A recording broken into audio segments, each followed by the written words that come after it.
Hello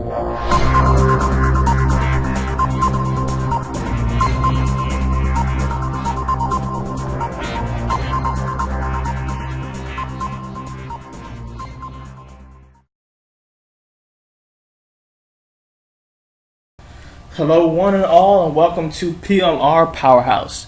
Thank you for purchasing this product. It's designed to teach you how to take your own PLR business from the bottom to the top, making it profitable, getting customers, getting subscribers, and essentially making money from PLR products. We've got a lot to cover, so let's go ahead and get started. What PLR Powerhouse is supposed to be is a top to bottom guide on all things to do with private label rights. We'll be going over topics such as what are product rights in particular, along with private label rights. We'll be talking about how to set up a PLR product funnel, which is basically creating a mini site, hosting it on the internet. We'll be setting up a sales page, a squeeze page, getting people to opt in for a free report, and in return they'll be getting their products. We'll be talking about, again, how to create that mini site and editing existing mini sites for your PLR product, because not only will we discuss creating PLR products, we'll be talking about buying and rebranding other people's PLR products, and it's all legal. We'll talk about working with PLR ebooks and video, which are the two main staples of most PLR courses. We're going to discuss creating a squeeze page and setting up autoresponder emails, because in order to set up a squeeze page, you're going to have to get a free report, place it, and offer it as a lead magnet. When buyers come and opt in to get their free report, we'll then send them autoresponder emails so that they can then choose to purchase if they want extra products. We'll talk about editing a PLR sales page, which is how we make money, another one of the ways that we make money. We'll talk about uploading the funnel to your website, and we'll also go over other things as well. So let's start with the overview of product rights. Product rights determine basically what can you do with the product when you have it. While the product is yours to keep, you've purchased it and used, some product rights will give you the capability to pass the product along and sell it to others. So let's go over a few examples of what I mean. One type of product rights are selling rights. These rights determine who can sell the products. For example, what resale rights are: you can sell the product to your customers and keep the profits at price X. Here's an analogy. If I create a gardening guide called a Gardening Guide 2012 and price the product at $9.95, I then turn around and sell you that guide with resale rights, which means you purchase it from me at $9.95, and then you can turn around and sell it in your store. So basically all it would take would be one sale from one customer for you to break even on my guide. Then anything after that is profit for you. There's also master resale rights. That means you sell a product to your customers, and you also sell the rights for them to sell it to their customers. An analogy would be if I had a skincare guide called Skincare Guide 2012, turned and sold it to you, a shipment of it to you in your store, you could turn around and sell it to customers who then could sell it in their stores as well. So basically, in other words, master resale rights are: I can sell resale rights to my customers, and you can sell resale rights to your customers. Next are private label rights. What private label rights are is that you have the right to sell a product to your customer.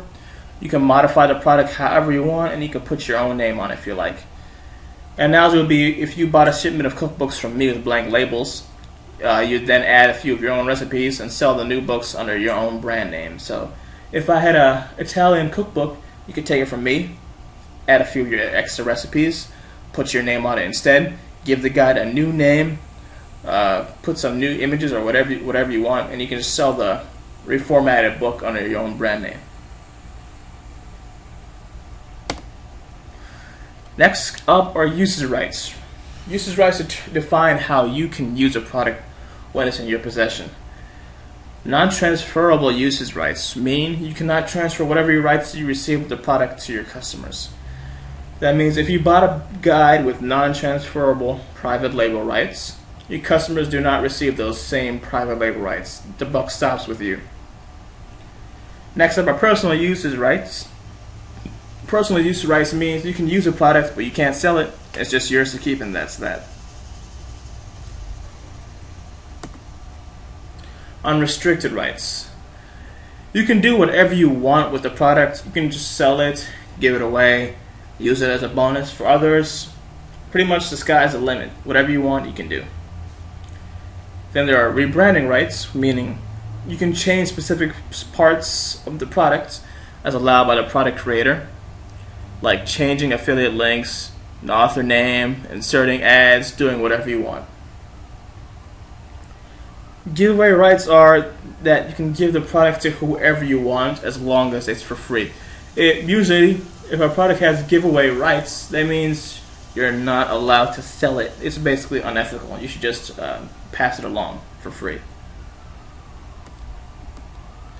So now going back over PLR a bit, PLR stands for private label rights. When you purchase a product that has PLR, it means that you've bought the rights to rebrand that content under your own name and your own brand. It's yours to keep, and that's that.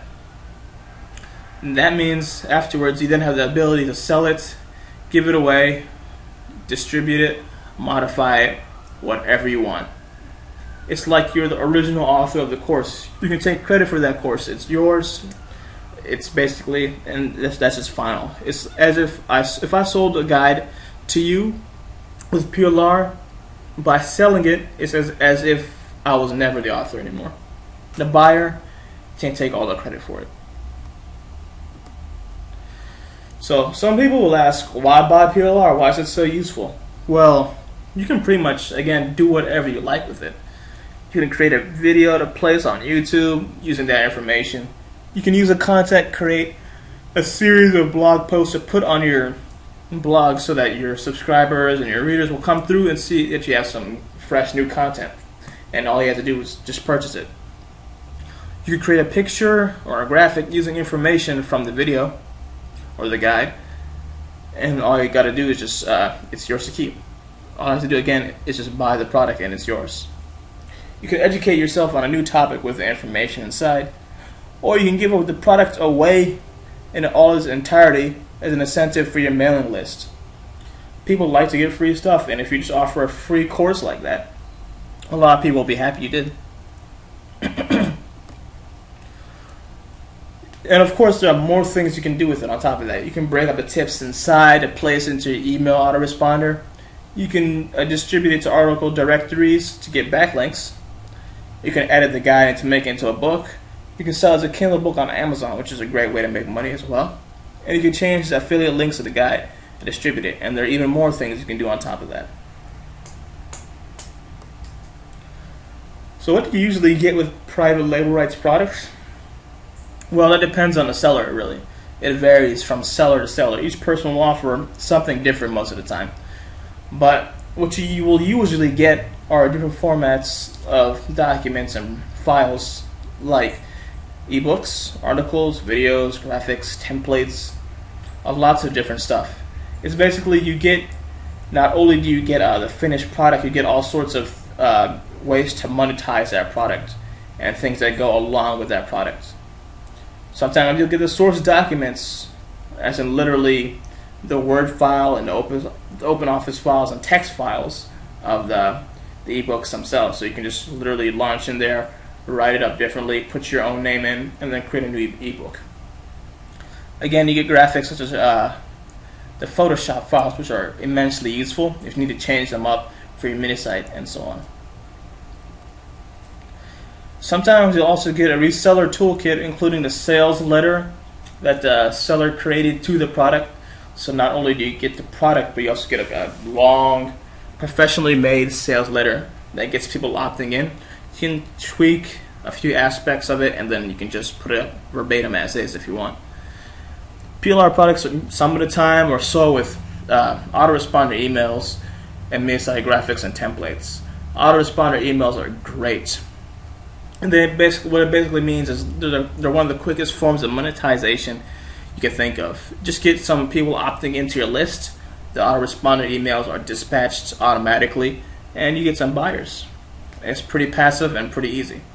You're getting the whole package you need to make money with the product. Some folks will ask, is PLR a good business model? Should they be investing their time into it? Because of course there's so many different ways to make money online. I would say, of course, PLR is a great way to make money online. So people like to claim, oh, PLR is old news, it's finished. That couldn't be further from the truth. There are plenty of people out there who make full-time income just from selling PLR products alone. People always need fresh content. Blogs will need content for their posts and so on. Wherever you look, some people need YouTube videos for their vlogs, and so on and so forth. There are more sellers of PLR products today than there were a few years back. But yes, there are also more buyers and more niches, so it really balances out in the end. So when you ask is competition high, all you need to do to not worry about that is release your own product. Why is that? By releasing your own products and your own unique content, it's more popular and gets more buyers. People like to buy unique stuff. Some marketers will buy content in one niche from several different vendors. Fresh content is always at a premium.